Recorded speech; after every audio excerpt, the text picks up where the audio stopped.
There is a direct connection between events that happened more than 50 years ago and the war in Iraq today. In 1953, the Prime Minister of Iran, Mohammad Mossadegh, became extremely irritated. The British were ripping off his country's national resources. He wanted a greater share in it. The British came to the new President Eisenhower and asked for help on this.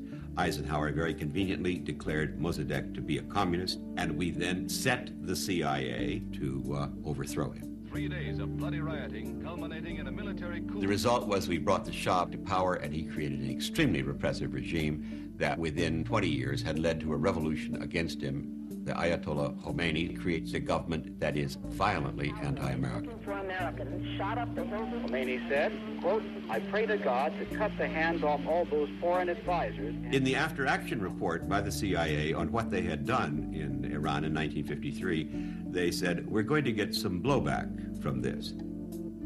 We then made a puppet out of Saddam Hussein in Iraq, who was a friend of ours. He was an asset in the CIA's computers. We did so because he was anti-Iranian. He was very fearful that the revolution in Iran would spread into his country.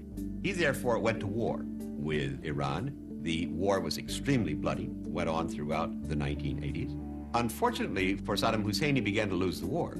At that point, in comes the United States in the form of Donald Rumsfeld, sent to Saddam Hussein by President Reagan to tell him, we will supply you with intelligence. We will supply you with the weapons you may need through covert means.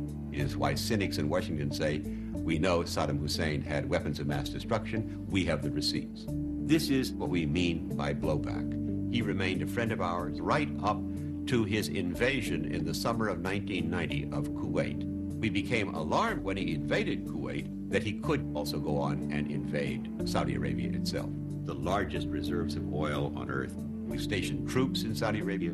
It was a mistake in every sense of the term. Remember, Osama bin Laden had said, I resent the government of Saudi Arabia for using Americans to defend Saudi Arabia against Iraq.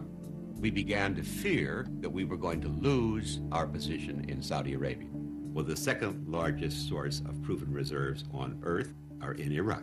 This leads us now to demonize our previous ally and to prepare the American public for the thought that we must take him out.